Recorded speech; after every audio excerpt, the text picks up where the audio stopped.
I was scared of what you were going to say, David. I'm not going to lie. It kind of edged on it, didn't it? Yeah, it did. Yeah, I got people are Googling scooter poop right now.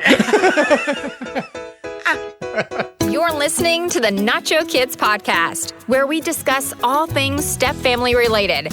Real stories, real people, real help. Your hosts are the creators of the Nacho Kids Method and the Nacho Kids Academy Step Family Coaching Team, Lori and David Sims. Hey. You know what? What? I see more and more step couples choosing to live separately after living together was so hard. So you want to try that? No.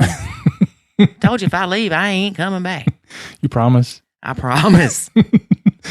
No doubt. I can 100% guarantee it. You'll be back. You'll be back a million times because it'll take you that much to get your junk out of my house. My house? You like that, didn't you? Oh, that's a whole nother.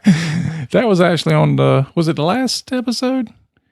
The my house thing? Yeah, I don't remember. But anyway, to your point, I can kind of understand why people do it because they feel like they're kind of releasing the pressure and getting away from all the problems. But that's the problem is they're running from the problems instead of solving them. And so the kids are going to be there at some point, even if they're 30 years old and they've moved out on their own, there's still the stepkids are going to be there and they're going to be involved in some way. Yeah, but they won't be there as much. Well, no, they won't be there as much, but still you've not created any relationship with them at all. Right. I agree. So let's just say that if you and I would have decided to live in separate homes and you can live upstairs, David, and you had your kids every other week at that time. Mm-hmm. So I guess basically what we would have done is I wouldn't have seen you during that week, more than likely. Yeah, been like it was when we were dating. Right. We would have the added stress of going back to supporting two households. Mm-hmm. And what else? Well, I think if you look at it long term, when you don't have that relationship that you've built with the kids, what are you going to do when the grandkids start coming around? Right. Matter of fact, are the grandkids going to be allowed to come around? Be like, them grandkids, they can't come around that woman. She crazy. She cray. She's so crazy. My daddy had to make her move out. Mm-hmm. They couldn't even live in the same house. I don't know why he didn't divorce her. Yeah. And she can't live there with me. She sure ain't going to be there with my kids. Yep. It's definitely a different way to try to, well, I was going to say solve your problems, but you're not solving your problem. If I put myself in the kids' shoes and I feel like I haven't created any kind of positive relationship with the person that my dad married, I wouldn't be going out of my way to really try to come back and have a relationship after I've moved out. And I'm certainly not going to bring my kids and drop them off or something like that. I might come to visit, but even that, maybe not. It just depends on how bad that relationship was before. If it's bad enough for her to move out, I'm probably not coming back around anymore at all. I'm probably like, Dad, if you want to see the kids, you'll have to come over here and see them. Yeah, or I'll come to your house when she's not there. Yeah. So I just don't see it helping when that happens. I understand it and I get it. And it may even work for some people because I don't think nothing doesn't work for everybody. There's always somebody it's going to work for. Well, I would like to find somebody that chose to do this and move back in after the stepkids moved out and find out how things are going after that. Yeah. But I think that the living separately is so new or not a lot of people that have probably done that. Right. To where we wouldn't be able to have a lot of input on that. No. But even if you do find somebody, you can't make a blanket judgment call based on one person. Yeah, but I'm just curious. Yeah. So if that's you, if you are a step person that you and your significant other lived together, couldn't work out, the blend was crazy, separated, living in different houses, still continue to be married or date or have a relationship, then move back in together when the stepkids moved out. How's that going for you? Oh, we can talk to my ex. Oh. She moved in and out several times. Yeah, but she ain't a step person. Oh, she is a step person. but she don't qualify. That'd be funny. You interviewing my ex. Talk about strange. Yeah. Yeah, that would be strange. But if we've got a listener that has been that person or is that person, contact us at Lori@nachokids.com and just put in the subject, I was that person. I was that person. And I'll get back to you and we'll schedule for you to be a guest. Yeah. Because I really would like to find somebody. And I mean, don't tell me you moved back in last week. I need to know how things have gone more long term, like 2-3 years after moving in. And they ain't together anymore at that point. There you go. That's how it worked out for you. Well, if nobody responds, then that's what we're going to assume. Yeah. Because we're just speculating as we talk, and how does that play out? Mm-hmm. How does it work? I mean, I think short term it probably works fine. I just think it has long term implications. Right. I don't know. I guess the way I look at it is it's no different than when you were dating. So why even be married? Because you don't get any tax benefits. Well, there's a lot of benefits to dating versus being married. Not tax benefits. Well, no, not tax benefits. What do you mean there's a lot of benefits to dating instead of being married? I can't go down that path. I was saying, why stay married? Well, don't. I'm so confused. Yo, I don't know what happens. It's like my brain zaps and I don't understand. That's funny. All right, so who do you have for us today? Okay. The lady that we're talking to today is someone that's been blending for 25 years. She's a pro. So she was married for 15 years and had 2 bio kids. Then they split up and she married this dude that had 3 kids. So that gave her 3 stepkids. Mm-hmm. Here's the kicker. You ready? Mm-hmm. All the kids got along. Like the Brady Bunch. Yeah, they were. That's exactly what they were. I wonder if Alice was there. That would have made it a lot easier, wouldn't it? It made make our life easier if we that's why the blended family worked, y'all. It was Alice. They had a maid and a cook. Alice was the glue. Alice was the glue that changed the Brady Bunch from being a blended disaster to being blended bliss. There you go. We figured it out. So we're going to create the Alice Project. The Alice Project, where you hire a maid or a nanny, somebody that cooks and cleans and helps. There's got to be a live-in. Got to be a live-in maid. Well, she could live in there. That's the whole night. Well, can we do that here? No. Can I pick the maid? No. Can I pick the uniform? See, look at you. You can't even stay on topic. But her life was not without challenges. Some of the kids experienced drugs, suicide attempts, and incarceration. Goodness. So life's never really easy for anybody. But that's what we should do. We're going to start our Alice Project. What you think? That'd be great. I'm going to have to go back and watch the Brady Bunch. Because now that I think about it, I don't think those parents ever made those kids do homework. I think Alice did that.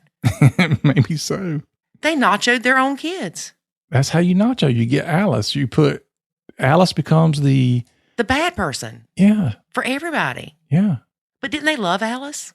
Of course they did. Because that's the only person that did anything with them. Because she fed them. Yeah. They don't bite the hands that feed you. Well, I don't know. Stepkids do that. That is true. And so do dogs. Dogs are more loyal than stepkids. Okay, so let's get to listening. All right. You ready? I'm ready. Okay. We'll listen to it after a word from our sponsor. There is a way to save your sanity and your relationship, and it's called the Nacho Kids Academy. In the Nacho Kids Academy, you will learn the skills and knowledge to properly nacho, techniques to handle stepfamily challenges, ways to improve your communication, and much, much more. Visit NachoKidsAcademy.com and sign up today to join other step-parents who are seeing the life-changing benefits of nachoing. Again, that's NachoKidsAcademy.com. Today, we have Celia Kibler, founder of Pumped Up Parenting and founder of Funfit Family Fitness. Hi, Celia. Hi, Lori. How are you? Doing well, doing well. How are you? Good. I'm doing great. Thank you for having me on. I appreciate it. So you are part of a blended family yourself, correct? I am. Yes, I am.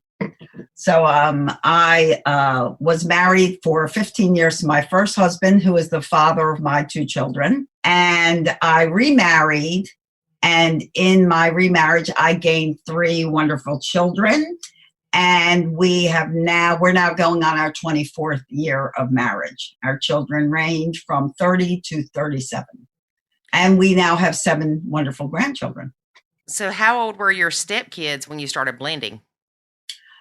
We blended the youngest. So my 5 children go almost, and I could have given birth to all of them. So my youngest stepson was 4. My son was 5. Then my next stepson was 8. The next one was 10. And my daughter was 11. 4 boys and a girl? 4 boys and a girl. My daughter's the leader of the pack. So you feel my pain. I do. 4 boys. I know. It's a gallons of milk nightmare. When they would be there on the weekends, they would go through some milk. That's like my biggest memory. 3 gallons of milk a weekend. That's right, isn't it, David? Oh yeah, we went through a gallon a day. Yeah. Yes, it's crazy, isn't it? Mm-hmm. And bread. Like you need to just get a cow. I know. Yeah, bread. Went through probably 3 loaves of bread a week. Eggs. I would buy like 36 eggs a week. Oh, Yeah, easily. when all 5 of them were there, it was like, garbage disposal. Just a constant eating frenzy. So how was your blend? Did you have struggles or was everything just great? Well, I'd of course like to say everything was great, but yes, obviously there were many struggles. We were very blessed though. I will say from the moment we got those 5 children together, and a lot had to do with them being young, they instantly loved each other. They hit it off. All 5 of them got along. Honestly, I don't know what we would have done had they not gotten along. Of course, Nacho Kids wasn't around then, I assume. And, but we were very fortunate that they all got along really well. But we absolutely had our struggles. We had kids on drugs. We had attempted suicide. We had incarceration. We had the other mother that was slightly crazy. That's not nice, but and and with my ex, although for the most part we got along, it took a while before I could talk to him without crying. And as long as I didn't talk about money, we were great. Mm-hmm. So yes, we definitely had our challenges, and then just my husband of now and I just getting to know each other, getting to deal with a whole blended family. We had a lot of medical issues almost right from the start. So there was heart failure. My husband went through a lot of heart failure. So we went into heart failure twice. And this is very soon after we got married. He's had respiratory failure. There's a lot of medical things. I had a very bad car accident a year into our marriage. There was just a lot of stuff going on in our lives. But we made it work. Yes, obviously. Wow. That's a lot. So, but it gave me endless experience and entertainment value. Mm-hmm. I always feel like kids are huge entertainment, Yes, I know. You get highly entertained by them. Yeah, definitely. With David's kids, they would sing songs in the car.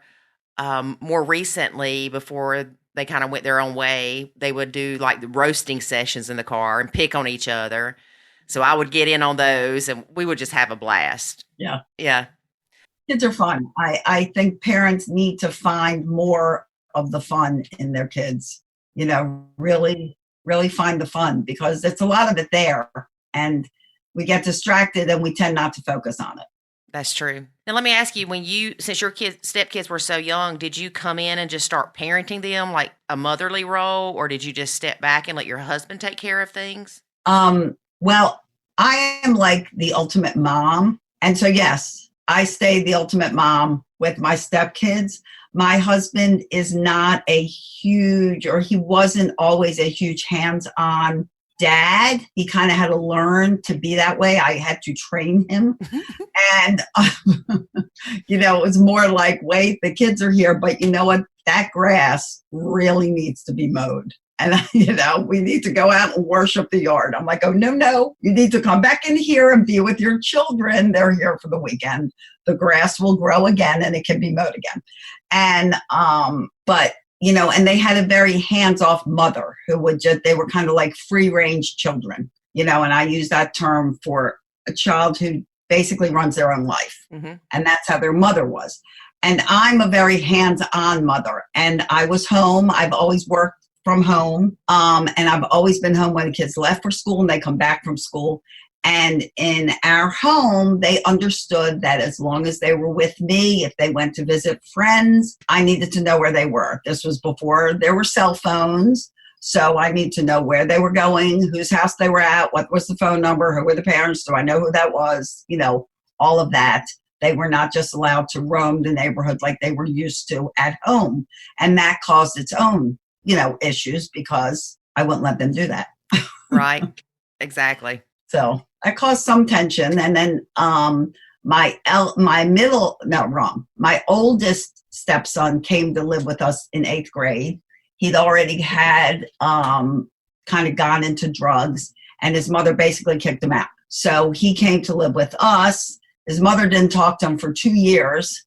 He called me mom. And, and my house was always the house with the open door for friends. Mm-hmm. I wanted everybody gathering in my home. And so we would all sit around and joke and play and, have fun. And I'd always be there to see what the kids were up to and doing. And sadly, his mom didn't talk to him for 2 years, and he went through a lot of drug struggles. And he's the one that wound up eventually trying to commit suicide. Wound up in jail for a couple of years after he went back to live with his mother at 21. And, but now he's doing great. The good news is he's doing amazing. Yeah. So it's hard. It is very hard. And it's, and when kids, I feel like it's hard for kids when they don't feel like they belong anywhere, especially once they become teenagers. And that's why they wind up joining gangs and, getting in trouble and stuff like that, because they wind up hanging out with their friends, good or bad, because they all want to be with their friends. But if they don't feel like they belong at home, they'll find somewhere to belong. And it may not be the best place to belong. But if somebody makes them feel wanted, they'll be wanted. That's true. That's very important. I know we see it a lot in the Facebook groups where women will say, this is my house and these are my rules and whatever. And that bothers me because where's your significant other or your husband? Is it not their house too? Is it not the kids' house? Even if it's only every other weekend, they have to feel like that's their home. They don't need to feel like they're on visitation or guests. Yeah, it's sad. Yeah, it is. And, my ex used to do that with my kids, and his wife used to say something like, you're in the guest room. Like my kids, all 5 of them always had their rooms. They were not guests in our house. This was their house. Right. As much as it was Lauren and Kyle's house because they lived there, this was their house too. They just didn't live there all the time, and they were allowed to, speak up and talk. And we would have family meetings about what's going on and stuff with everybody together.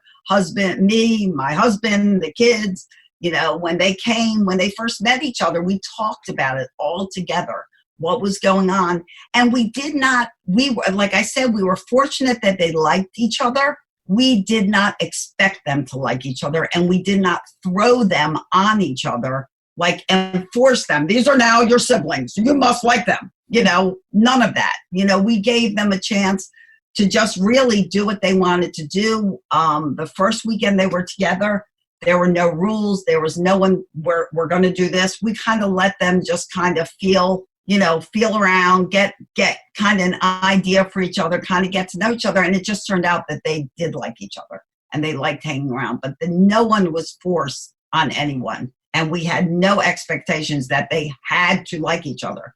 I mean, even siblings that are born to each other don't necessarily always like each other, and they're of blood, so we never, we always did things as a family. Yes, we did have certain rules in our house, but, we were also willing to compromise. And, if someone said, oh, I'd like to do this, we were listening. We were always willing to hear what their idea was. And if it was a good idea, go with it, and it didn't matter who it was. It didn't matter if it was my child or Rock's child, it was, if they had a good idea, we were game. Mm-hmm.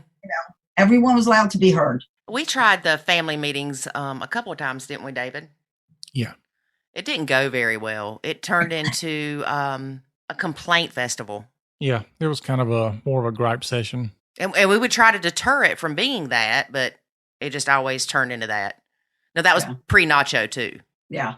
And we didn't really force the kids to treat my son as a sibling. There was 5 years age difference between David's youngest, the triplets, and my son. And it's funny because he bonded with each one kind of differently and at different times, and he would just kind of shift through them.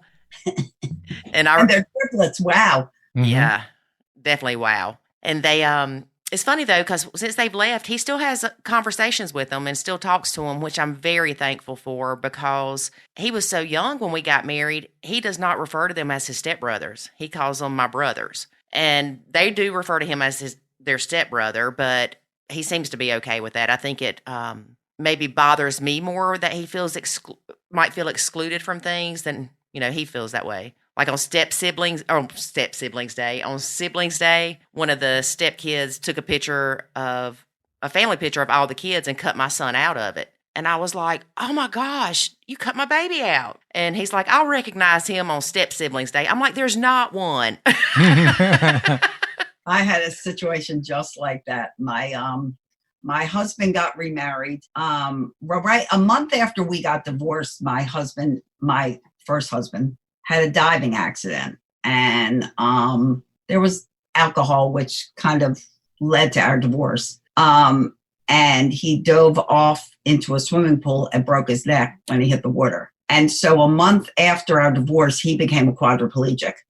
And he did marry his girlfriend. And so that first year after he became a quadriplegic was very hard for my daughter, mostly because my son was still little. He was still 5. But Lauren had a really hard time with school that year.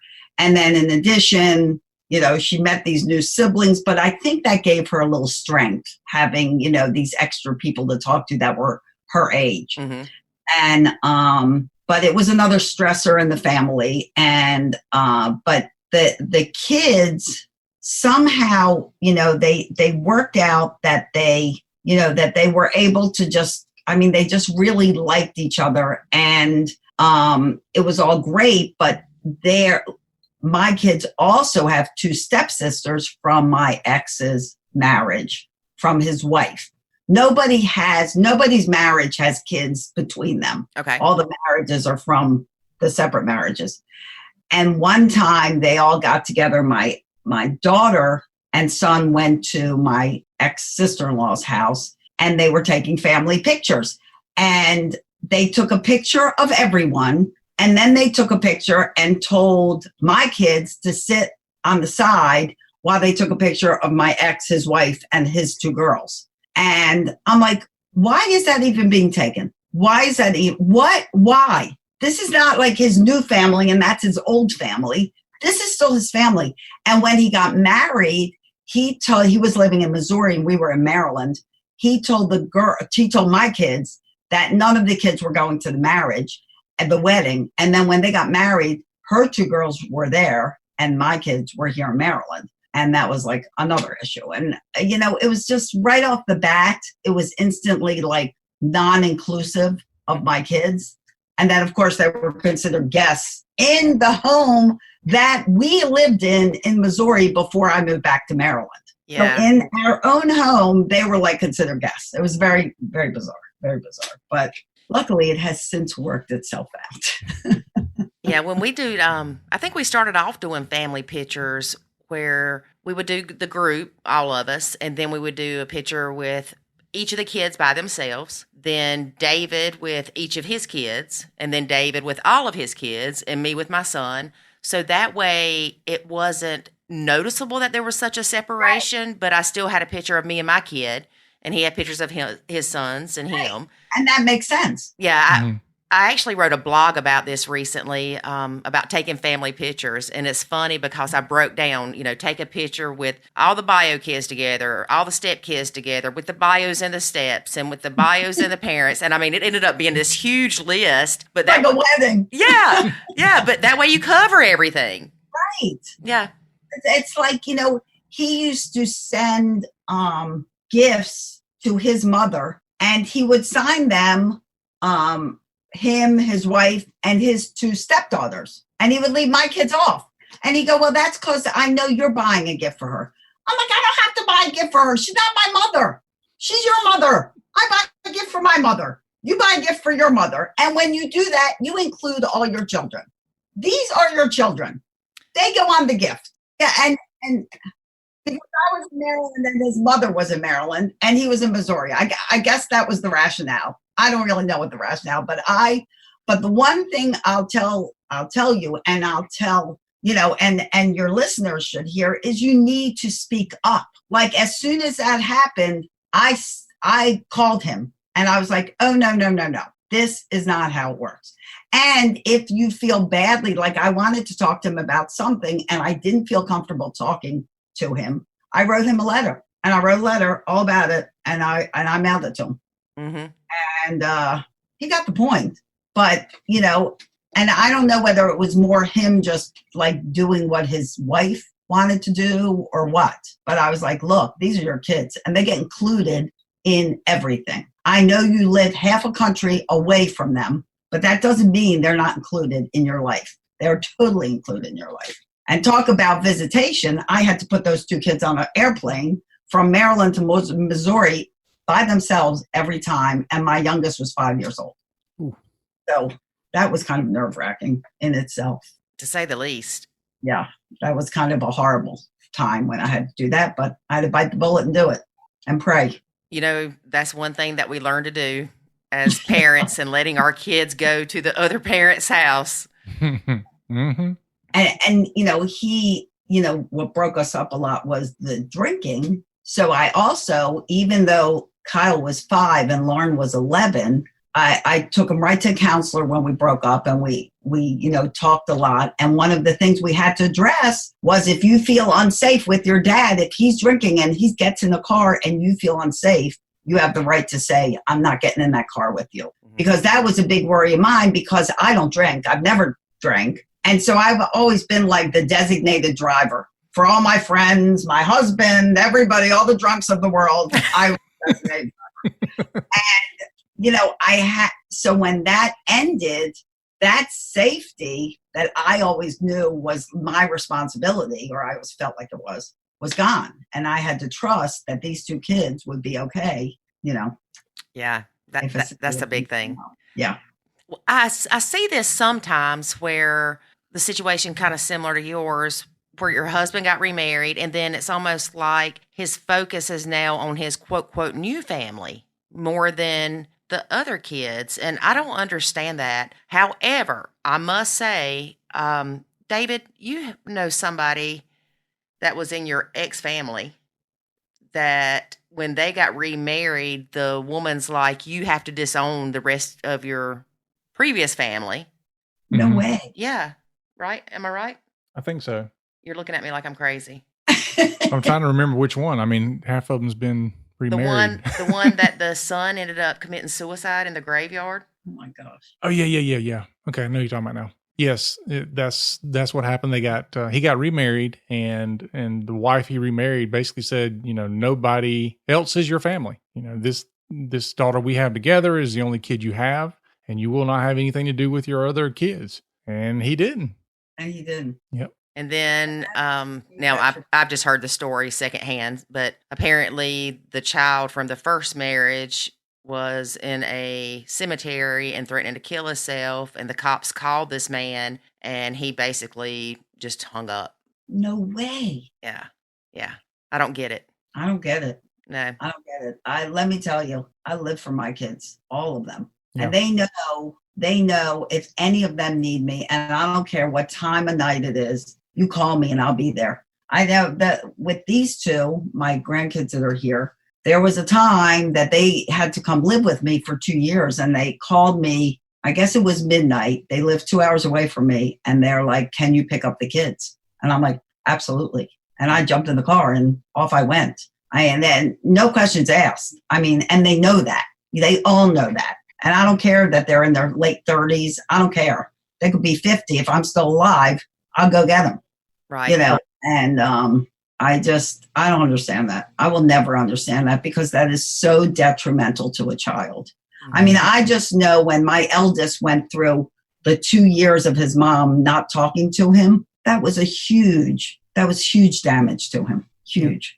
You know, even he had me, I'm not his mom. His mom's his mom. She should call him. What did he do so horrible? He took drugs. Half the world takes drugs. She probably takes drugs. You know, you desert your children over that. I will never understand that. Mm-mm. Yeah. Another thing I don't understand is people who do not feel like they are a parent when it's not their custody time. So it's with the kids or with their mom, it's her week, then I'm not a parent during that week. You know, it's her responsibility. They're with her. I don't have to do anything. Or the other way around. And we hear that a lot where, you know, the mom is, you know, living in the same town, but stepmom has to go run the kids all over the place and do all this other stuff. The mom won't step up and do anything because it's not her week. And I'm like, since when did you get to choose what week you're going to be a parent? Right. And we're talking about where the stepmom and the bio dad and the bio mom live less than 5 minutes away. Isn't that ridiculous? I don't get it. I'm telling you, I would drive an hour to go see my kid for 10 minutes. Mm-hmm. Right? Yeah. Yeah. And some people don't agree with this, but if my ex were to call me and say, can you keep the kids because, you know, whatever, it didn't really matter the reason, then I kept them. It was an understood thing between Lori and I that if you have an opportunity to keep your kids, then go get them. Right. They're your kids. Right. And some people just will not do that. They're like, look, this is not my weekend. We have plans or whatever. But, you know, she and I have always been of agreement on that. If we have an opportunity to get kids, I don't care what the ex-wife's doing. I don't care if she tells me, can you come get the kids so I can go out and scooter poop all weekend? Whatever it is. I don't care. I'll go get them. I'll keep them. Right. I was scared of what you were going to say, David. I'm not going to lie. It kind of edged on it, didn't it? Yeah, it did. Yeah, I got people are Googling scooter poop right now. I'm like, okay, here it comes. And I don't know that we ever discussed it. It was like a given. Mm-hmm. Right. It was expected. Yeah. Like, because they're your kids. Yeah. I know. The only thing I ever tried to do, and a lot of that was because we lived 5 states away from each other. So when I always miss my kids, that's a given. Mm-hmm. But when they would be with my ex, I tried not to call. You know, they were allowed to call me anytime they wanted. But I tried to give him his time with the kids, unless I needed to talk to him for something. And it wasn't that he minded if I called. You know, and the kids were always allowed to call me. It was just, well, you know, this is their time. I'll you know, let them, you know, but they were always allowed to call me. And if I needed something, I would call without hesitation. But that was the only thing I tried to respect his time with the kids. But it didn't mean that I wasn't a parent. And half the time that they were there, we had the other 3 boys. So it wasn't really like, oh, we have a vacation, you know, where we have no kids, we got to go away from it. We never ever had no kids. I don't think we ever have no kids. Now I just have grandkids all the time. So. Yeah, But I love kids. I'd much rather be surrounded by kids than surrounded by grown-ups.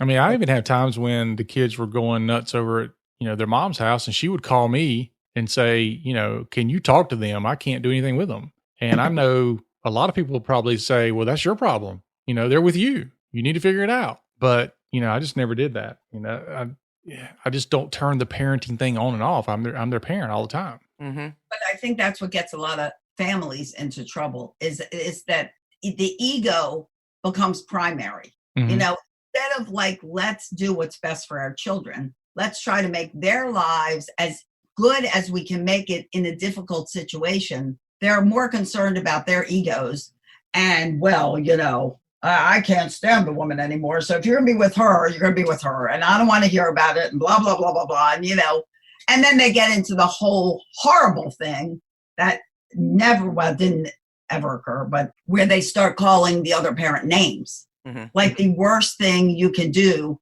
to a child is criticize or start name calling their other parent. This is their parent.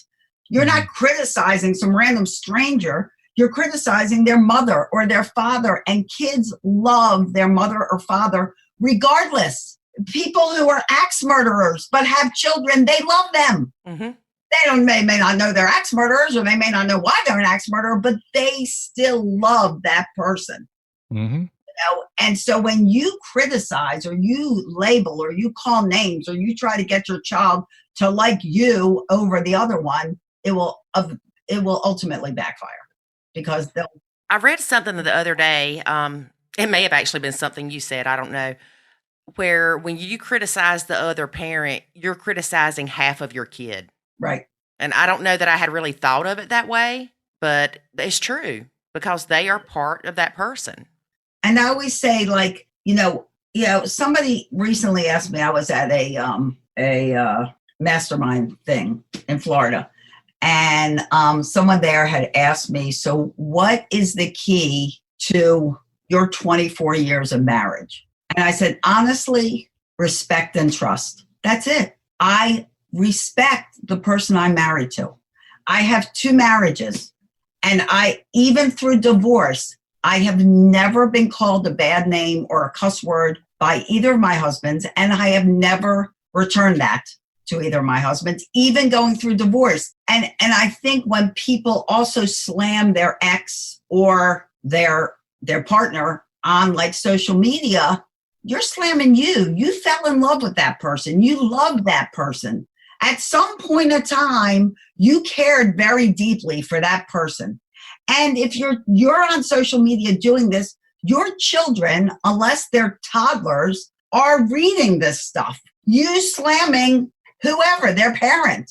Mm-hmm. And it's coming right back to you. It's a big indication of what kind of person you are. Mm-hmm. And I just feel like you have to have respect. I don't care who. I'm no longer married to my ex, but I have the ultimate respect for him. We see each other, we get together for our various, like his kids, when his step girls got married, my husband and I were invited to the wedding. We hug each other, we kiss when we see each other, just like old friends, and I know that's not everybody, but a lot has to do with we respect each other, and we always have, even when we went through, the time of divorce and, that whole thing. Well, you are definitely rare I know. in that situation. I wish more people would. I've kind of, you're making me feel kind of bad that I don't respect my son's dad. Yeah. Well, I think a lot of it too is the situation, Yes. because when some people, they are divorced because of infidelity. Sometimes it's abuse. Sometimes it's just, like in your situation, it was just he had tendencies that you couldn't deal with. And so there's not a lot of, and I'm not speaking from experience, but I would think there's not the same amount of damage that's happened. And so you don't have quite the resentment. You just have a thing where like, look, I'm just not going to put up with this, and we're going to have to split ways. Exactly. There's not the ugliness. Right. I mean, I see if you're an abusive, physically abusive or mentally abusive situation, there's ugliness there. Yep. And you can't possibly respect somebody who has had no respect for you. Mm-hmm. I do believe respect is earned both ways. And I would like to think that if I had grown apart from my ex, or, there was some other unreconcilable differences, that the feelings would be very different than because it ended over infidelity. Her scootin' Putin. Her scooter Putin. The good term. So, it also is an individual thing. Some people just can't handle it because they take everything so personally. Right. And, you can't just put the past behind you and move forward. You always have to try to find a way to, to get the person back for putting you through something. And that's a big, when I talk to parents about things you need to teach your children, one of the big things in life to teach yourself and teach your children is to not take it personally. Like if you can teach your children and know in your own heart not to take things personally, because usually, not even usually, always, it's not about you. If somebody insults you, it's their problem. It's not about you. Yes, it hurts your feelings, but you have to realize that that is their problem. You know, it's not anything to do with you, except they feel like they have to control you or they have to empower themselves by diminishing you, you know, whatever that is. And it's a hard thing. I do that when I coach parents with toddlers. And the parent will go, oh, he's always trying to make me mad. He throws a tantrum to make me mad. He does this to make me mad. No, he's not doing any of it to make you mad. He doesn't have the brain function to know, oh, well, if I do this, it's going to make my mother mad. No, he doesn't know these two. Wake up. He just has part of a brain. It's not even developed. It's not about you. And really, that is one of the most important things you could learn in life, is that it's not about you. You know, don't take it personally. Yeah. If you can figure out how to not take it personally, you get through a lot more things in life. And that's the hardest thing in divorce, is because it's so personal. Well, that rings true in so many other areas of life as well, because even if you're doing like a customer service type job, you know, you have a customer calls you up and they complaining and they're fussing and cussing and just going to town on you. A lot of times it's not that they're mad at you. They're mad at the situation, or they had a bad morning and you just happen to be the person they take it out on. And oftentimes, if you just understand they're not mad at me, something else is going on, and just leave it alone. A lot of times these people will come back to you and say, you know what, I'm sorry, I overreacted. I've had a bad day. My car broke down this morning, or I had a death in the family. There's all kind of reasons behind it. And then you go, now I understand why. And if I had really blown up at this person and gave them back what they were giving me, then, you know, nobody would have won. Exactly. It's so true. And it's not anything that's easy to do. But no. If you can learn to do it and you can look at things that way and look at the reality, like you say, that maybe they've just had the worst day of their life. Maybe, you know, something drastic happened and it's more of a reaction from what's going on with them than anything about you, you know, and maybe you can just smile back and be kind and make their day, you know. Well, in step families, we see it oftentimes where the kids are, you know, they're being kind of hateful to the step parent, but usually it's because they just don't know how to deal with what's going on. They're not personally mad at that step parent. The step parent just happens to be the one that ends up getting the target put on their back. And sometimes the step parent does that to themselves and they don't realize it. But, you know, if you don't have, especially with kids, they don't have those coping skills. They don't have those skills to problem solve and figure out, what do I do with how I feel? They just lash out at people. Right. They don't have, you know, people have to realize too, when, you know, the human brain doesn't fully develop till you're 23 to 25 years old. That's a lot of developing, you know, and what they don't have, like you say, what's not built in is the coping skills and the self-regulation. What's built in is all the emotion. That's there. That is like there 100%. But, you know, that's what they have to learn. And, you know, and when they're put in a difficult situation, like their parents are splitting up, that's a hard situation.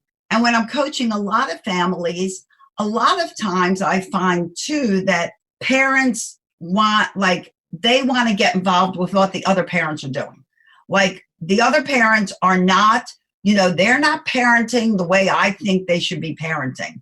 And I always say, you know what, guys, these people are none of your business, or your ex-wife, you can't control that. You need to focus on helping your children deal with whatever life they're going to be living in your house and their house. You can't control what happens in their house. You're not married to that person anymore. You know, that's not your business. What you have to focus on is helping your child deal with what's going on in both of these households. And, you know, give them the empowerment, the strength, the, you know, fortitude to stand up when they need to stand up, or do what they need to do to take care of themselves if it's a very bad, negative situation. I was, you I'm dealing with a family, recently that had that. His ex-wife was one of these people that just like didn't have any will to do anything and expected her children to do everything for her.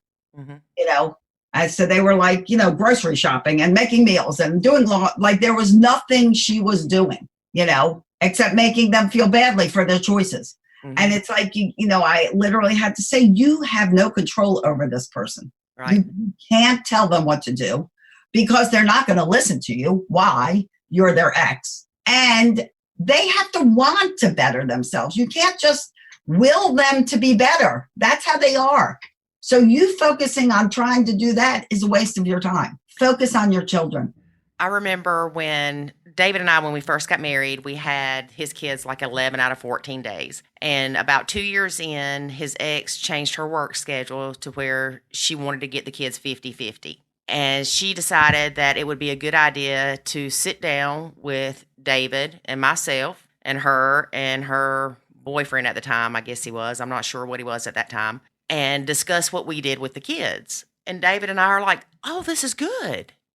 This is really good. She's wanting to keep the consistency between the two homes and blah, blah, blah, blah, blah. Well, so we talked to her. It was very awkward, to be honest. I did not really like that situation, but I went. And she said, okay, so, kind of what time's their bedtime? And if David said 9, she was like, oh, okay. And then he's like, well, if they make a D on a paper, they have no electronics for a week or whatever the rules were then. Do you know that Scooter Putin mama, she turned around and for sure. Yeah, she made it where bedtime was like 10:30, where if they made a D, there was no punishment. Everything we said, she had to up it to make herself look better.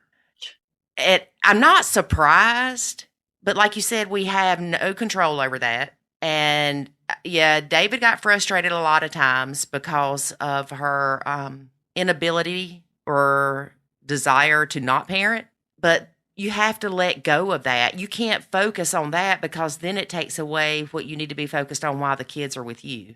Right. And as long as you are the best parent that you can be, hopefully that will override the bad that's happening at the other house.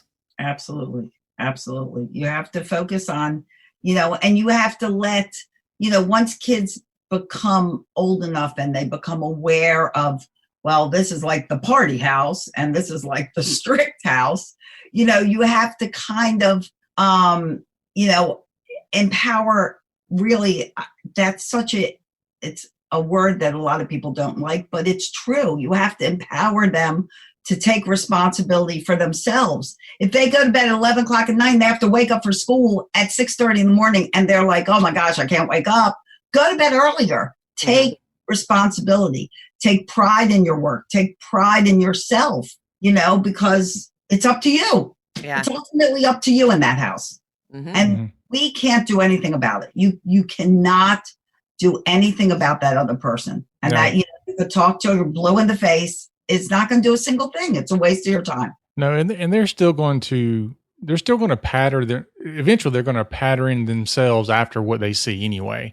So I can tell them until I'm blue in the face, or I can worry about what they're getting from the other parent or not getting. But eventually they're going to say, okay, I got 2 options. I can be like this parent or I can be like this other parent. Which one am I going to choose? And a lot of times you just have to hope that they're going to choose the one that is best for them. And, at least it's happened that way for us.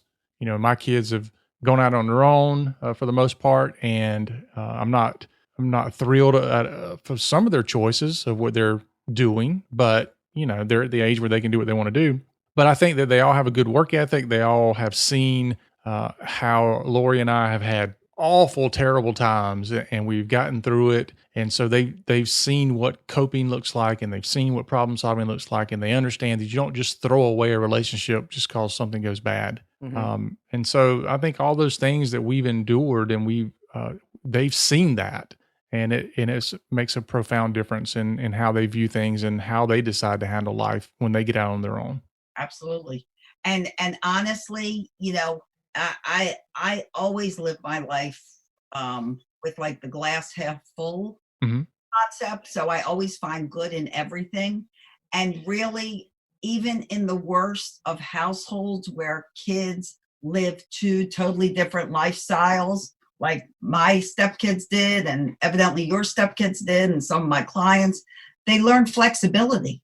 Mm-hmm. You know, they learn to be flexible. They learn to, you know, think for themselves. They learn, you know, there's a lot of take responsibility for them. There's a lot of things they learn, and they learn to resolve conflict and strategize and like see, like you say, here are these two families, which one's working? Mm-hmm. You know, kids are not dumb. They're never dumb. You know, parents that think these kids are dumb are, you know, going to be sadly mistaken, because kids are pretty intuitive and pretty smart. And, you know, I think for the most part, they see the brighter light in the picture, and, you know, they learn. Yep. They learn, do I want to be like this? Do I want to live like this? Or do I want to live like this? And boundaries and all of that, you know, that's love for children. That's security. That's safety. And when they don't have it, they lose that security and safety. So, you know. You had said something about finding the good in everything. I've mentioned this before. One of the things that we do in the Nacho Kids Academy is 28 days to change your thinking, to find the good. I'm sure that you've probably ran across the ANTS, automatic negative thinking, with Dr. Daniel Amen. And I love that, because we don't realize how negative we are. We don't realize that we have control over stopping our mind from thinking these things. Absolutely. And once you realize the power that you have to say, wait a minute, I'm not thinking that, I'm not focusing on that, and do something about it, whether it's changing your focus, get up, leaving the room, whatever you have to do, it can completely change the dynamics of bad situations. Absolutely. I always I try to encourage, you know, parents I speak to when I go live on Facebook. I'm always talking about gratitude, because I think gratitude is hugely important. To spend your every morning doing some kind of gratitude, writing it down, saying it. You know, I did a post recently where my two grandkids that are with us right now, we're in a journal, and every day, you know, we each write down something we're grateful for. And this morning I was working when they got up, and my youngest grandson came in and he brought the journal in. He's like, Gammon, you have to write yours. And he had already written his, and Logan's already written his. And you got to get them in the habit of that. And then, you know, and seeing the world and your children in a positive way. Kids do so much more positive than they do negative. Do you know, a parent says no to a child on average 400 times a day. A child hears the word no. They hear the word yes about 35 times a day. Mm-hmm. You know, so that just sets them up for negativity. And when you start noticing the positive in your children and the positive in your life, and you start praising the positive, you want a behavioral change from your child, praise the positive, praise what they're doing right, because ultimately every child wants to please their parent. You may not think so, may not seem that way, but that is their ultimate goal, to please their parent, no matter what age. And if you praise the positive that they do, the negative will eventually disappear, because they're not getting any reaction from you for that. They're getting all the love and attention from the good they're doing. Mm-hmm. Yeah. Another thing about that too, where kids are getting told no so often, is that it creates in them an attitude of lack, and an attitude where they don't think anything's possible, because every time they've asked for something, there's always a no. And so as they grow up and they get older and they become adults, then they find it challenging to think in a mindset that is in abundance, because everything they've ever asked for and wanted has always been no. And so they automatically internally just shut themselves down. Well, I can't do that. I'm not good enough to do that. There's no way I can make that kind of money. There's no way I can get that kind of spouse. There's no way my kids will turn out this way. I can't get that job I want. On and on and on, because they've been conditioned since kids that no. And a lot of times they'll start off with, I know you're going to say no, but. Right. Yeah, go ahead and tell me what I'm going to say. Yeah. They're already predicting it because they get told that so much. And then eventually the whole communication stops, because why should they even talk to their parent? Because there's no acceptance for their ideas and their thoughts, and there's no respect for what they want or what they desire, and their parents just want to rule the roost. And it's like, no, you're not going to do that. You're going to do what I say, whether it's a good idea or it's not a good idea. It could be a really great idea, and they're shut down the second, they even come up with their own thought. And it's hugely detrimental to them as they grow. And they become, people that just go along with the mold, go along. Okay, so this group of friends are doing this. Well, I'll just go along. I won't speak up for myself, and it's terrible. It's terrible. It's being a follower instead of a leader. Right. Now, I will admit, I tell my son no probably 732 times a day. Some people need to be told no. My child is, like you said, he's not stupid, but he is not genetically David's, but apparently he has picked up the ability to push my buttons like David. And I asked him about it. Why do you do this? And he says, it's fun to see how you react, which is the same thing that David says. And I don't get it because I'm not a button pusher. So maybe you can help us understand these button pushing people in our lives, because the way I look at it is, if you don't want to talk to me or you don't want me to deal with you that day, you don't have to make me mad to make that happen. So why would you push my button that you know is going to make me mad for 5 more hours afterwards? Now, granted, I know that I have the ability to not be mad for 5 hours after, but sometimes they just push that one button and it just sends electricity through your body of the evil man, They got to test limits. And I explained to parents a lot of things with kids. I mean, imagine, you're a human. Well, you don't have to imagine you're a human because you're a human. Imagine you're a child and you are controlled by this being who is your mother or your father or both. And everything is controlled by them. What you do, when you get up, when you go to the bathroom, when you go to school, when you're doing this, when you get dressed, when you eat, when when you play, everything is controlled. Mm-hmm. So imagine you were being totally controlled by another human being. You would never stand for it. It's like a caged beast. Mm-hmm. So there is, with all that constant control, they have to speak their mind. They have to let it out. They have to push a button. They have to, say what they want to say to get a reaction, to almost feel like they're still alive and they're still in control of something. Okay. So the key is to give back some control to your children. Whatever they can control, let them control. So the way that is through negotiables and non-negotiables. Mm-hmm. So if something is non-negotiable, we have to leave at 8:00. We are in the car and we are gone. Non-negotiable. There's nothing to talk about. We need to be in that car at 8:00. But if it's time to get dressed, and even if you have a toddler and you hold up, would you like these red pants or these blue pants? And they pick the blue pants. Would you like this striped shirt or this, Mickey Mouse shirt? And they pick the Mickey Mouse shirt. They just got control over a very small situation. So whenever things are non-negotiable and you can offer a child control with something that's non-negotiable, mm-hmm. I mean, something that is negotiable, sorry guys, confusing, something that is negotiable, let them pick it. Let them voice their opinion. Let them choose what the negotiable is. Right, and I agree that's very important. Even if it's, what do you want for supper? And give them the choice to pick. Right. And I know, as long as you're not a short order cook. Yes.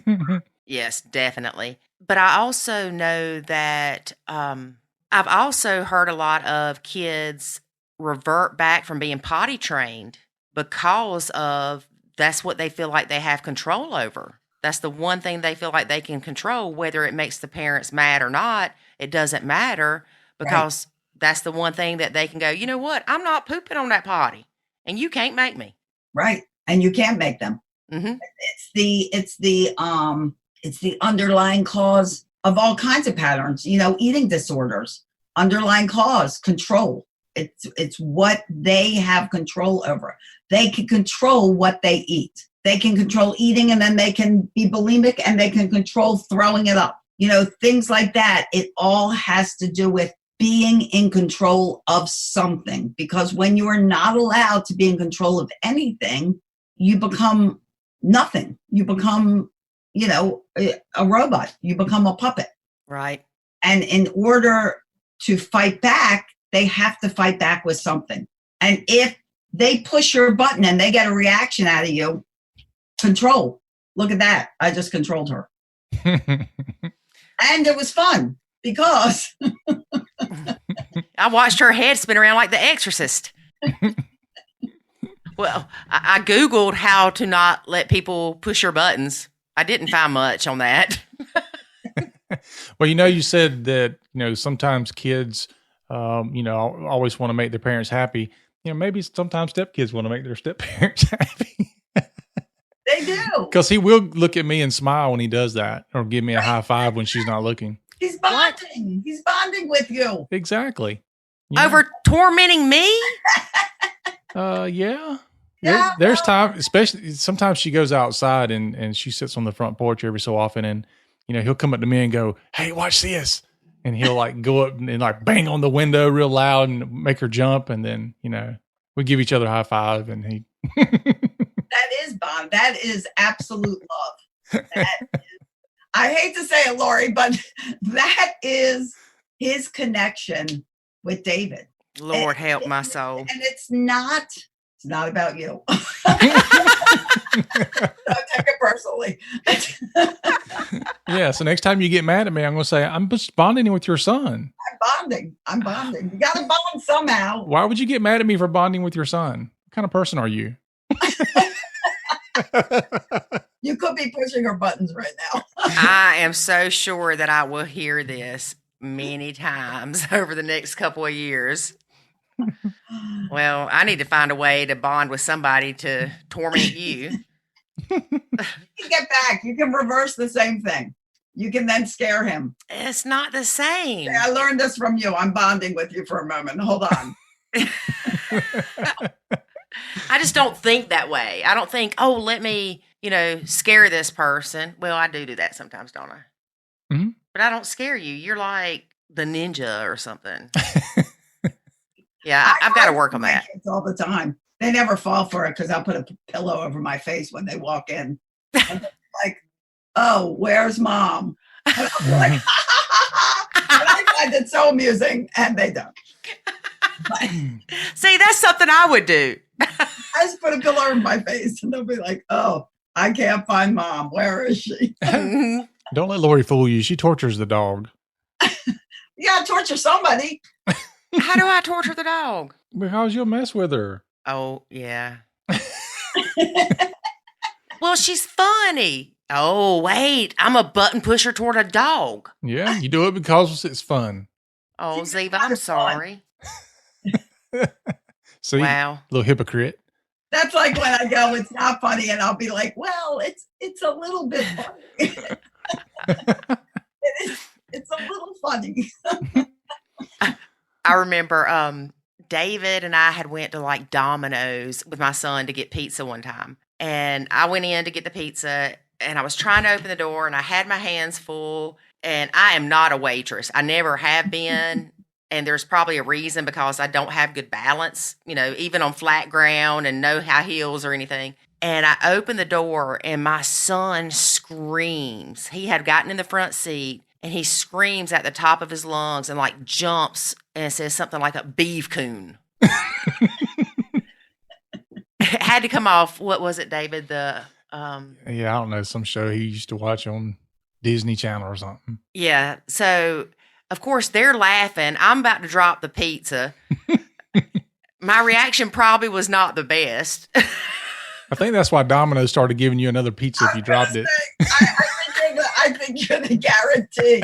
Of course, we have a saying in our family that it's only funny till someone gets hurt, and then it's hysterical. Yep. And we pretty much all live by that. Like my sister, like torpedoed off the screen door one time. She was walking and didn't see the door and literally like hit it and flew through the air like 50 feet and landed on her back. And we were all laughing. She could have been dead. We couldn't stop laughing for 10 minutes. Yeah, that was pretty funny. That is funny. And then we went out to make sure she wasn't dead. And good news was she wasn't dead. So, or she hadn't broken her butt bone or anything. If she was. Yeah, at least for a minute. A little bit bad. We would have kept laughing. Oh my God, and she died. Yeah, we'll tell this story at the funeral. It'll be hilarious. We'll engrave it in your gravestone. Take a picture and we'll put it on the DVD slide. Yeah, you should have looked for that screen door before. Yeah. All right, so let's get into the pumped up parenting. Tell us about what that's all about. So pumped up parenting is my coaching business and my basically my parent advice place, website, lives, all kinds of things. I consider myself a family empowerment coach. And the reason I don't just say I'm a parenting coach because it takes a family to make it work. And everyone in that family needs to be empowered to know themselves and to know the vision of the family and work together and get on the same page. And that's why I call myself that. I really work with parents, give them tips, techniques, strategies so that they can turn around and empower their kids, because they need to not only empower themselves, because some parents just are lost and they feel guilty and they feel like they're a bad parent when they're not. They're just struggling. So I work so that they can get their family to where they want to be. Tantrums are ended. Whining is ended. Listening is begun. We get through, instead of having yelling and screaming, we have actual communication, and we basically work together to create family harmony. And I do that through my live broadcasts, one-on-one coaching, group coaching. I'm about to launch a mastermind for parents and podcast, the Pumped Up Parenting Podcast. And I just finished writing my first book, which should be available in the fall sometime, Taming the Toddler, the Ultimate Parenting Manual. And so you're able to reach me and work with me in a variety of ways, free and paid. So, and I'll get good advice that will keep you on track with what you need to know as you parent your family and as your family grows. That's awesome. I wish that my mom would have known you when she was raising us. She was a screamer. Yeah, she needed the live masterclass right here on her site called Pissed Off Parents. Yes. That's the one your mom needed to have. That masterclass is for pissed off parents. How to get them to stop yelling and screaming at their kids. I know my dad, I love him dearly, but he was a yeller, a scream, like old yeller, like the dog. Yeah, that's what we call it down here, a yeller. And it intimidates kids, and it, and like you were saying, David, it, makes kids feel like nothing they do is right, and it really crushes confidence and self-worth and self-esteem when you're constantly yelled at. It is so detrimental to children, and it teaches them that that's how you have a relationship and that's how you communicate to people. Mm-hmm. I've talked to many people and they go, well, we just yell. We yell in our household. Well, stop, because you're not doing your kids any good. That is not a reason. We yell in our household, Right. Mm-hmm. And then what happens is, as an adult, I have to stop myself to not let that be my instant reaction, because that's what I'm used to. Yeah. Exactly. Just think about it this way, Lori. You don't want Jackson yelling at your grandkids. So don't yell at him, because that's what he's going to learn. That is exactly what they learn. And, and it's cyclical. And like I'll be doing a parenting challenge. Well, I run them often, but they're like the race to stop yelling challenge, and in a week, I'll teach you how to stop yelling at your kids. And in one of my passions and missions is to reach 1 million families and stop 1 million families from screaming at their children. Sign me up, girl. That's like a dream. Okay. If you can if you can just stop her from talking across the house, so they're not yelling at each other being mad, they just yell to have a conversation. No. Let me interject. No. Don't even try it. No. It was okay for you to stay at the bottom of the steps and holler for your kids upstairs. Why are you turning this on me? Because We're not even talking about me. But you're criticizing me for something that you did the same thing. I was not criticizing. I'm making a statement. Well, I'm making a statement too. So Celia, she will talk with her son. Here's the funny part. She will talk with her son while she's in her bedroom with the door closed, and he's in his bedroom with the door closed, all the way on opposite ends of the house, and they have a conversation. I don't know. I can't understand what either one of them are saying. They're just yelling at the top of their lungs to each other. Yell to each other through the doors? I think they're just picking up the vibration in the air. David. It's a paper cup and string. It's a paper cup and string thing. David's exaggerating, folks. David's exaggerating. That's one of the things I tell parents. Do not yell to your kids from the another floor. Get up and walk up to your child. Amen. And talk to them. David. Let's see, what course is that? Because I'm going to buy it. Well, wait a minute. I love how Academy. Thanks for the plug. We have an anniversary coming up. That might be a good gift for her. There you go. What was the name of it again? Peaceful Parenting Academy. Simple? Peaceful. Peaceful. Peace. Okay. Peaceful Parenting Academy. Unfortunately, they won't see that look at the end. Yeah. It's really good that podcasts are not videos because I make a lot of facial expressions with David and the crap he says. It's funny how he forgets what he did. I don't forget it, and you sure don't forget it. No, I don't. No, the funny part is she fusses at me about things, and then years later, when her kid becomes the same age that my kids were. Okay, folks, it's been great talking to Celia today. Then all of a sudden, it's like, you know what? You remember when you were fussing with my kids when they were 14 and they wouldn't do X, Y, and Z, and now your kid's 14 and he's not doing X, Y, and Z?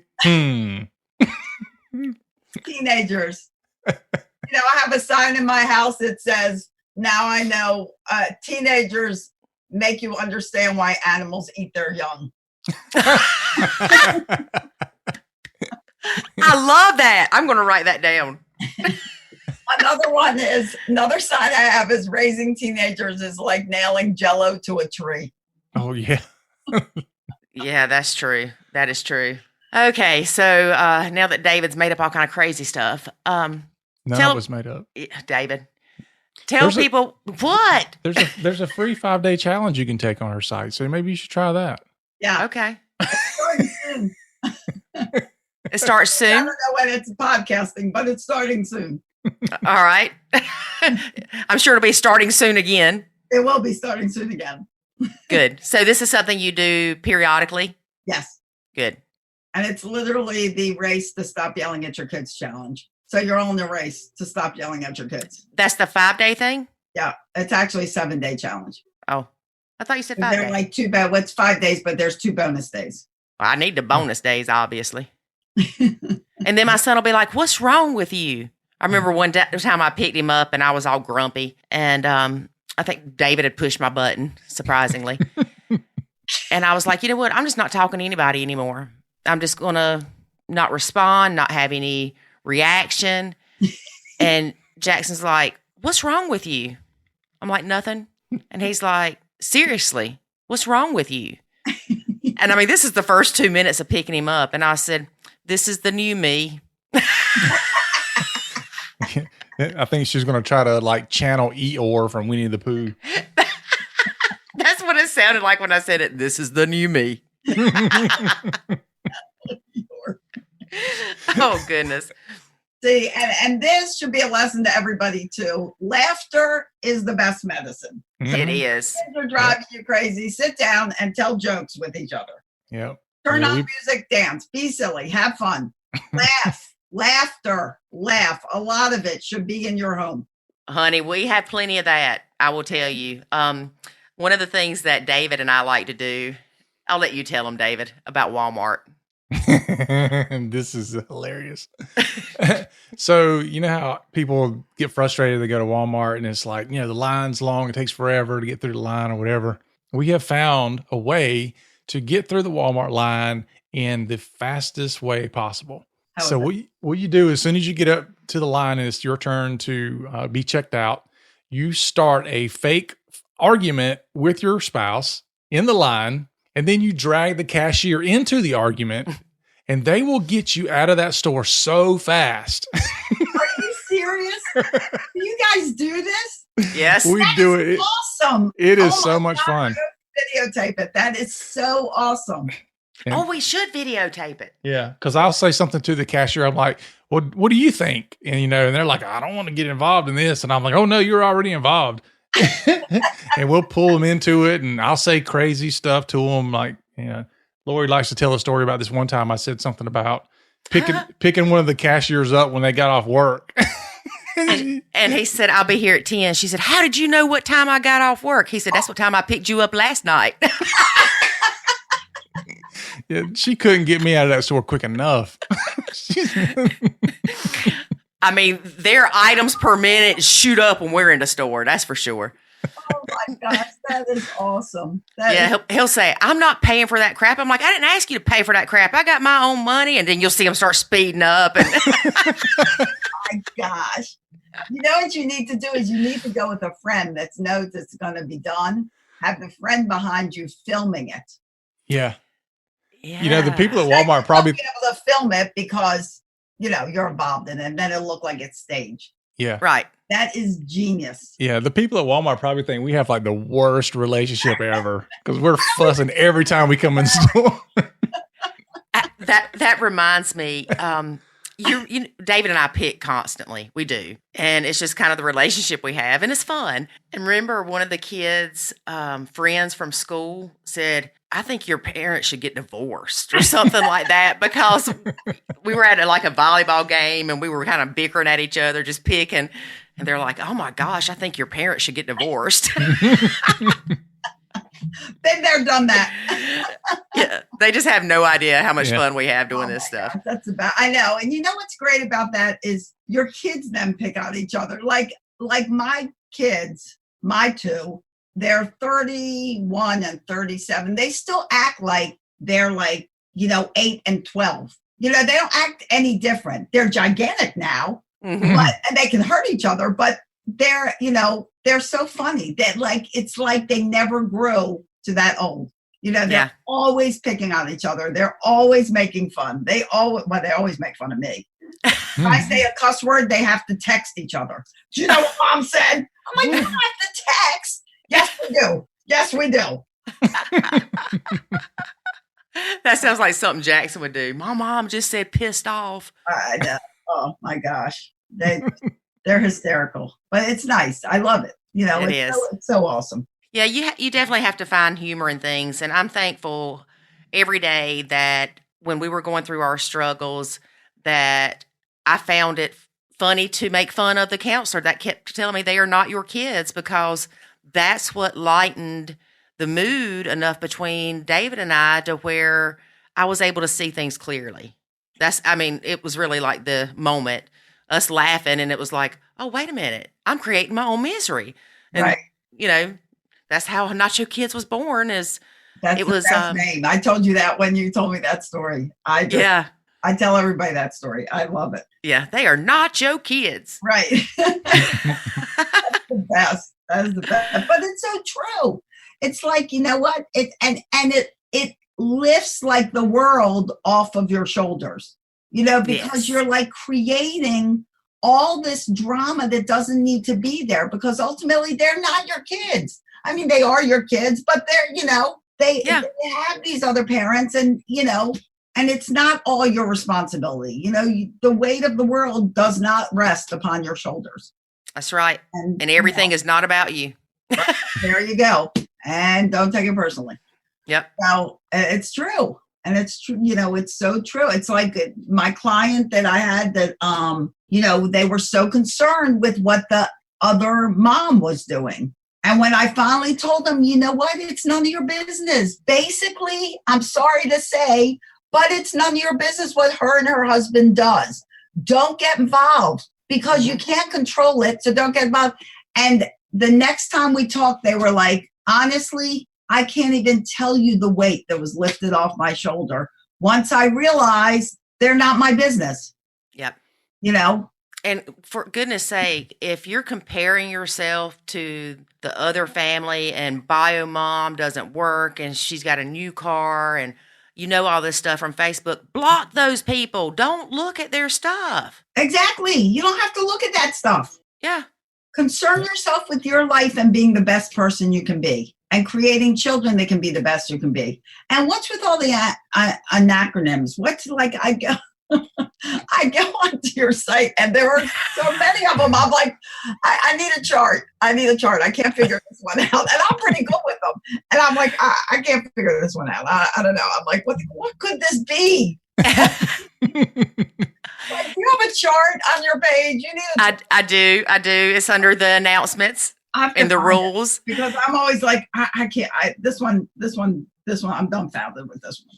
It's so funny though, because I guess I've been doing this so long that it's hard for me to say bio mom. I just say BM. Oh, is that what BM stands for? Not bowel movement? It stands for bio mom. It as bowel movement. So yeah. And HCBM is high conflict bio mom. That could have been one of the ones. I had no clue. Yeah. I thought it was high constipation bowel movement. Hard constipation bowel movement. I got an idea what this stands for.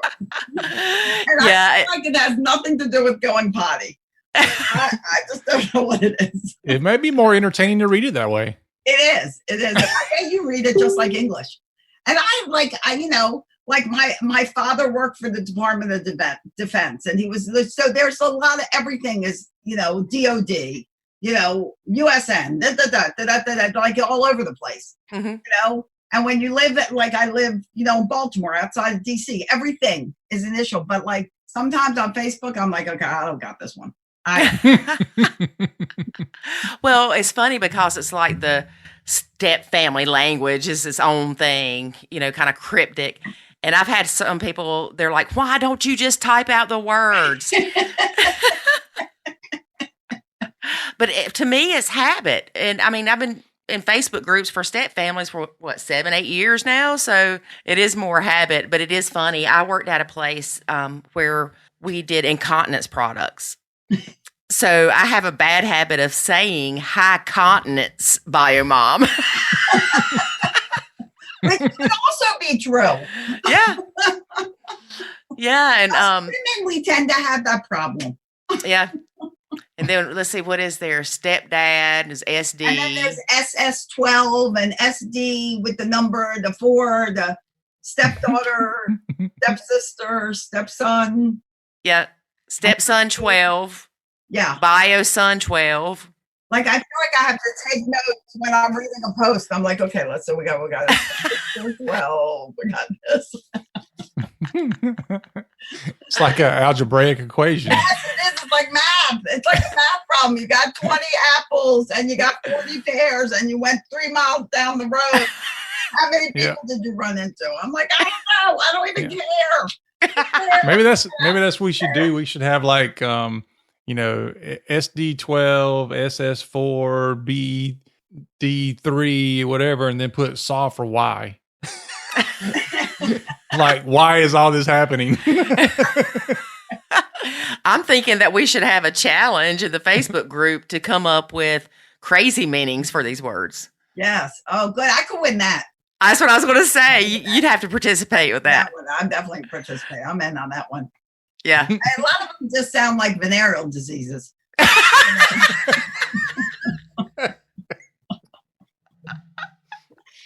I just don't know what to say.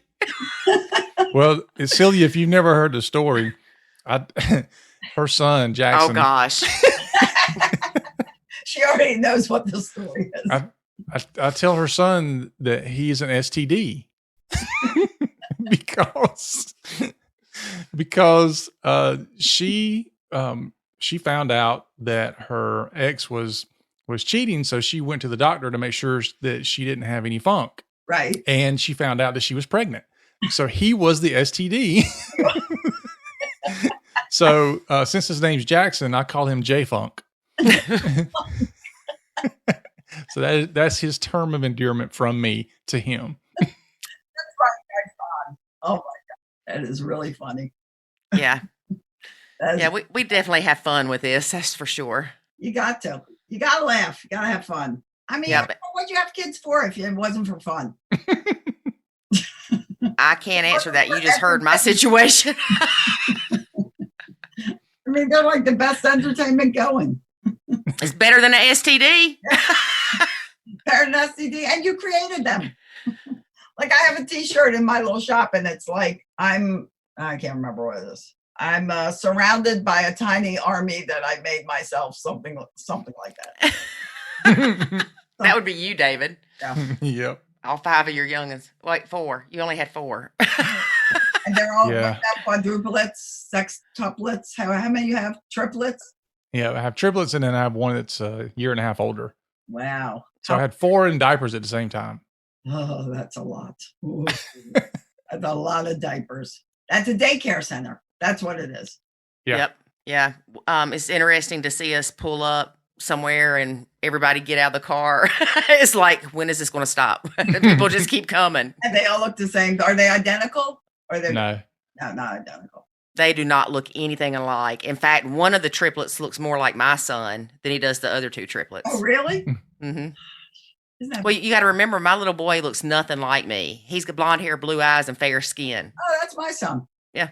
Oh, he has green eyes like me. That's why I used to tell people. They asked me if I was babysitting. No, look, see, we have the same eyes.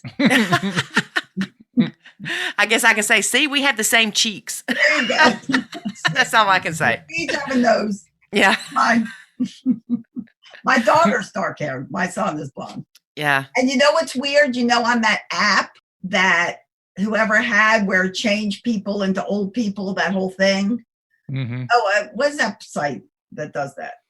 Face something. Well, anyway, so they have an app. They have one where they'll change you into a guy if you're a girl. So my daughter does it, and she looks just like my son. And then she posted, she goes, so I guess evidently I do look a lot like Kyle. And I did it exactly like my son. It was so bizarre. I thought I was going to look like my dad, exactly like my son. We all just look like Kyle when it changed except that we have dark hair, but exactly like him. It was bizarre. I think Jackson did mine like that, and it was really eerie because I looked like my cousin. I don't have any brothers, but I look just like my cousin. Isn't that funny? It is. It's crazy. How much you look like your family.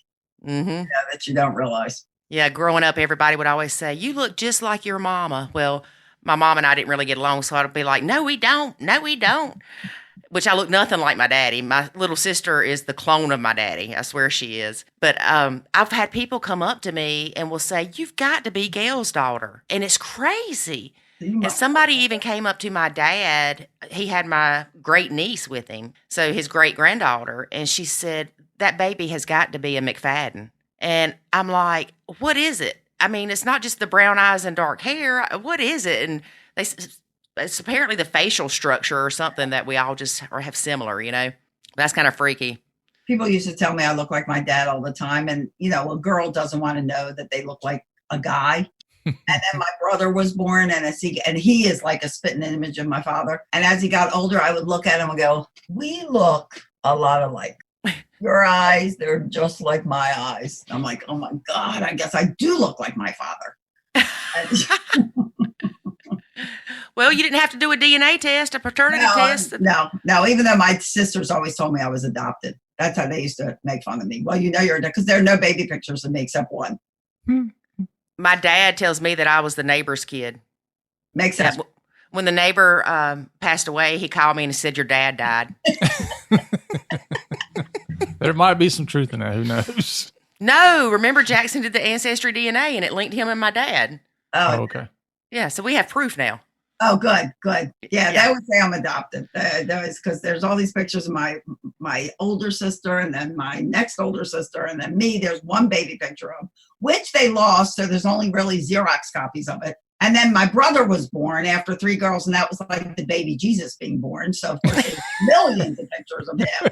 And then they had a dog before they had any of us. There are 2 photo albums of Bruno, and then there's one picture of me. And they're like, "Well, that's because you were adopted."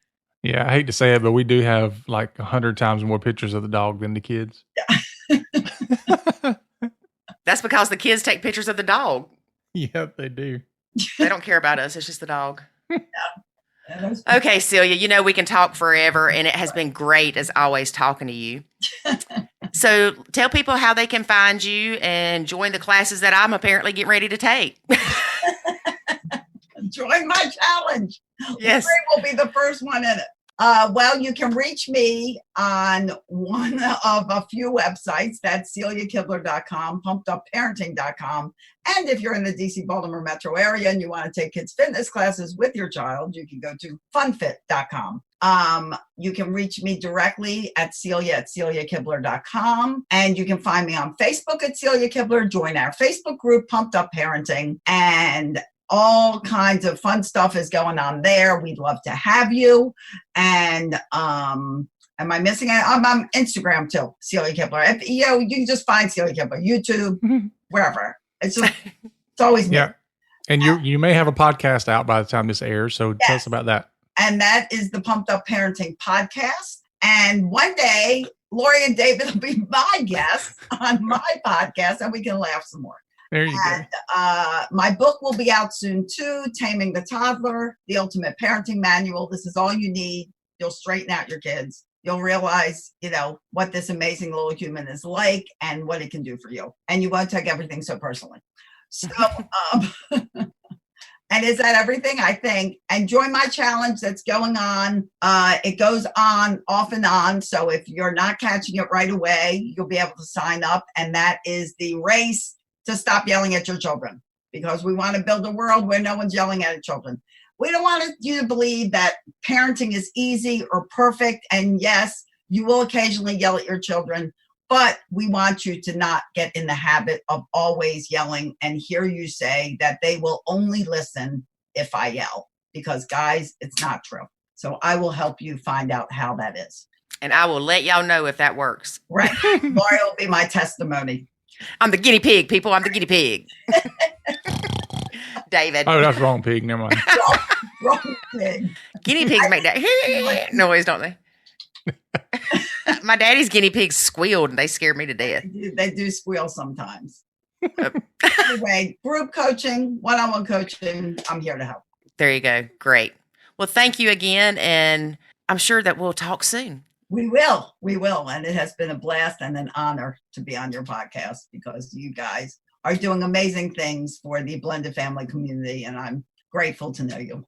Great. And we're grateful to know you. And we'll tell people about your book too. I've got some, my niece is pregnant, getting ready to have her second child. Hey, I can get that for her as a present. Yes. Isn't that a great idea? That's a great idea. Yep. See, that's what's great about my business. New customers being born every day. I love it. Hey, that's what's great about ours. You got blended families being created every day. Yes, they are. Well, thank you again, and we'll talk soon. Okay. Bye-bye. Bye-bye. I enjoyed talking to Celia, which I enjoy talking to everybody. You know that. Yep, you do. But I also did sign up for her, stop yelling at your kid course. Did it work? No, it didn't work. Yes, kind of, sort of. Because you just told me today at lunch that you yelled at him. Oh, when I slammed on brakes and told him, "You are not the parent." I didn't yell. I just said it in your demonic voice. My demonic voice. That's it. My definitely demonic voice. You are not the parent. What did he do? He had this look of fear and shock on his face. It's probably because he's used to me yelling, and I didn't yell. You just turned into Satan. Yeah, had my horns pop up and everything. So yes, her course is very effective. I would recommend it to anyone. Did it have one about not yelling at your husband? No. I don't yell at you. I just nacho you. You don't nacho me. I nachoed you a minute ago. You did? You didn't see me walk out of the room? Was that what that was? Oh my gosh. Thought you had to go pee. No, I'm about to nacho you again. I think it's funny that Celia mentions the kids were free range stepchildren when they were at their bio moms. Mm-hmm. That's not the first time we've heard that. No, it was feral children or whatever one time. Mm-hmm. And then we talk about how stepkids shouldn't have been treated as guests. Yep. Oh, and we talked about the family pictures in the blend. Remember I wrote that blog with how to do the pictures so everybody can have together pictures and separate pictures and nobody feels left out because everybody's taking so many pictures they don't even realize that you don't take them with certain people. Yeah, that's like like our wedding pictures. We didn't realize some of them we didn't have them made because you were like, oh, I wanted Jackson in that picture. I was like, we didn't even think about those pictures. We just had so much going on. I know, and it still bothers me that like I don't have any pictures of just me and him from that wedding except for the one of me tying a shoe. Yeah. That is because of a crappy photographer, people. Yeah, really? It really is. Yeah, because Because I'd given him a checklist of what I wanted. we were running around like crazy. And yeah, after it was all said and done, you had one picture of you and your son. It's sad. And we can't go back and change that. We can get remarried. No, I'm not doing this crap again. What? No, I'm done. I'm tired. I'm tired. I have my own snotty attitudes. I don't need yours too. It's too late. I know. You're stuck with me until you're old and I'm wiping your booty. Well, I'm glad you're going to do it because Jackson said he's not. He said he's going to put me in a home. Put you in an abandoned home. In a what? In an abandoned home. In the one in front of the house, probably. Yeah, that would be me, the abandoned house lady. I'll come out and visit you. And I wouldn't even have cats because I don't really like them. I'll come in and you'll be like, who are you? And I'm like, here we go again. Be like 50 first dates. Yeah. Or first 50 dates, whatever it's called. Yes, 50 first dates. No, you've already had 50 first dates. Oh, Lord have mercy. Y'all see what I deal with? It's never ending. And just because, y'all weren't here 24/7, this don't stop. It does. I sleep. Yeah, for like 3 hours. And then you snore. I don't snore. You do that. You scream. You start kicking me. Well, wait a minute. Before we talk about me screaming and stuff, I think it's funny because when David and I first started dating and he'd snore, I'd be like, oh. And like I would just put my hand gently on him and he'd stop and I'd be like, oh. And now when he's snoring, it's like I'm about to suffocate him with this pillow. That's what 10 years of marriage will get you, folks. You go from, oh, how cute, to I'm about to suffocate them with this pillow. So go ahead and tell everybody about what I do when I sleep, David. I was just thinking it's about time for me to get a new model if you feel that way. A new mama. New model. Go ahead. Time for me to trade up. Yeah. You think you can trade up? Try it, big boy. Anyway. I'll be glad to let you try. When you told you I'm tired. I know you're tired.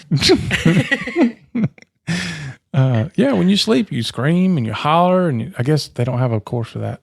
Then you kick me. Woke up the other morning. I mean, you were like kicking me like some kind of kung fu master. Like, what the crap are you doing? It wasn't like one kick. It was like, pow, pow, pow, pow, pow, pow. It's like, what in the world is going on? What's so sad is that's the only exercise I get. I think you were trying to run, and I guess you were just kicking me every time you moved both your legs. I don't know, man. I wake up all the time with bruises all over me. Woke up one time with scratches all over my back. And she's like, what happened? Where'd you get that from? Where you been? Who was you with last night? And I'm like, what are you talking about? And then, she's like, you're back. And I still don't know what she's talking about. And it's like one of those ghost hunter scratches on your back. I know. With just the 3 lines or whatever. I was like, what in the world happened to me? And of course, she's like, probably some girl. Well, you know what's funny is like I will scratch your back to help me fall asleep. Yeah, and then it's like my hand starts tensing up and I start digging my fingernails into you. Mm-hmm. I mean, I'm gone. Like I'm sleeping good. And all of a sudden it's like somebody's sticking a X-Acto knife through your shoulder blade. Wow. Yeah. Well, I actually looked this up. Surprisingly, and it's a disorder. Imagine now you having a disorder. It is a sleep disorder where apparently my body does not paralyze itself as much as it should. That does not surprise me a bit. To prevent me from kicking and screaming and whatever in my sleep. I do remember one night that I kicked you because you said something to me the next morning, or you screamed in the middle of the night. I can't remember which. I was probably screaming in pain. But in my dream, a bull was coming at me. And so I was using both my feet and I was kicking that bull off the bed. Yeah. And I do scream. I've always done that. Always. I remember my daddy's running in the room. What's wrong? What's wrong? I'd be like, what are you talking about? You were screaming, stop. Yeah. And I do like it though, whenever you start talking in your sleep and you wake me up, and you're still talking, because then I start talking to you. Have we talked about this before? I don't know. We may have. I think so, but it's just so much fun. Yeah. David tried to get me to jump off a bridge. In your dream. In my dream. And I told him, no, I wanted my daddy and my chickens. You didn't say and no. His chickens. You said, no, no. You know how hard it is not to bust out laughing?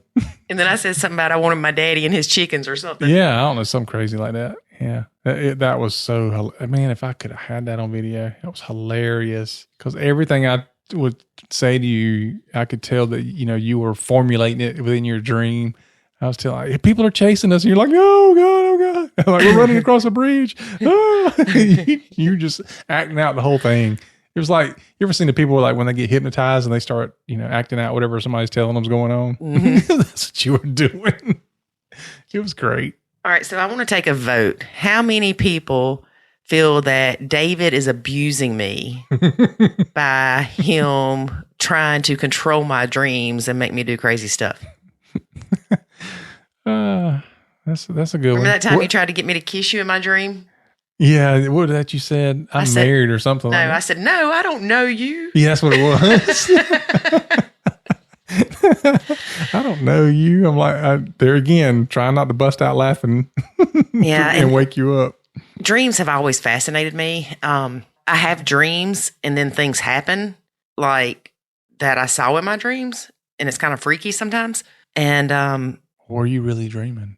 Also, I don't know if the majority of people remember their dreams, but it is actually rare that I do not. Now, granted, I have to remember them first thing in the morning to give you great detail, or it takes me a little while to recall things. I can't tell you at 7:00 tonight what I dreamed last night, unless it was something really good. But isn't that amazing, though, that you can go through a dream and, like, if you don't remember it or write it down, like 5 minutes after you wake up, no matter how vivid it was, you often just completely forget about it.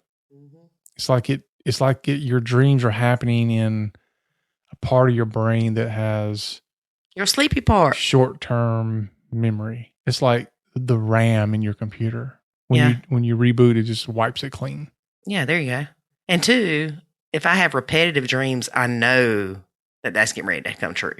Mm-hmm. It's because you're not really dreaming. There are people that do dream and have their dreams are so vivid they can't tell the difference between dreaming and reality. I can see that. I've woken up and my pillow been wet from me crying from my dream, and just been emotionally tired and had the headache from, like the ugly cry, because it was something in my dream that made me cry. I got a good one. I don't know if I ever told you this. I was still living at home with my parents. So you told me, but I'll let you tell these people. Okay. So I don't know. I was probably 16, 17, something like that. Maybe even younger than that. Don't judge us, people. Don't judge us. What do you mean? Because this is crazy what you get ready to say. Are you sure? Maybe not. All right. So anyway, I got having this dream, super vivid dream. And you have those dreams where like somebody's after you and you can't run fast enough.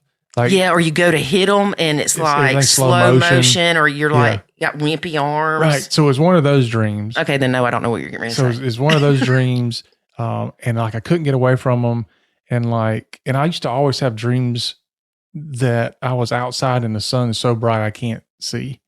Which if I'm outside on a bright day and I'm like walking on concrete where it's white, it does hurt my eyes a lot. So I would.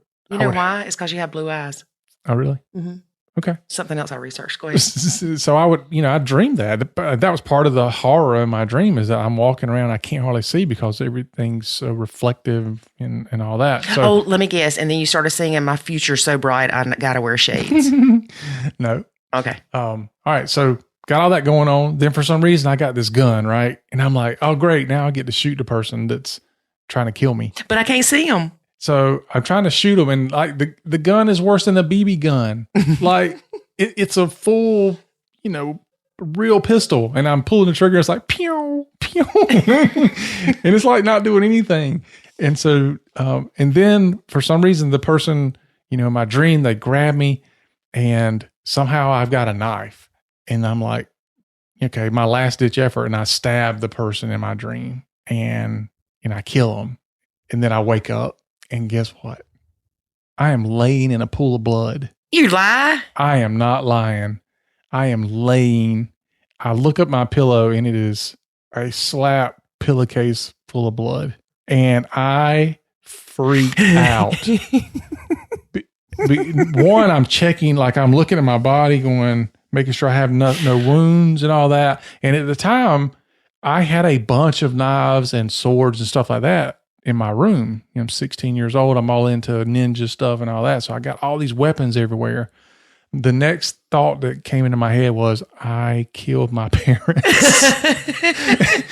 And I'm like freaking out. And I run. My bedroom was at the opposite end of the house of my parents. I don't know, it's probably 3:00 in the morning. I run down the hallway, like kicking the door open, like, please God, please don't let them be laying there, with a knife sticking out of their head or something. And then, I kick the door open. They're like, what are you doing? And I'm like, thank God. And so I'm like, I thought I killed you. Yeah. So like, then the next thing I run into the bathroom and flip the light switch on. And apparently I had a nosebleed. And that's where all the blood come from. But it freaked me out because I had just had that super vivid dream that I was stabbing somebody. I wake up and there's blood all over the place. And I was like, this is not good. Yeah, that is kind of scary, David. That would have freaked me out. It did. It freaked me out a lot. Well, at least you weren't like celebrating running down the hall thinking you killed your parents. Dude, I was scared. I was so scared. That's probably a worse nightmare than being in a blended family. Yeah. The only thing that would have made it even crazier is if I would have woke up from waking up.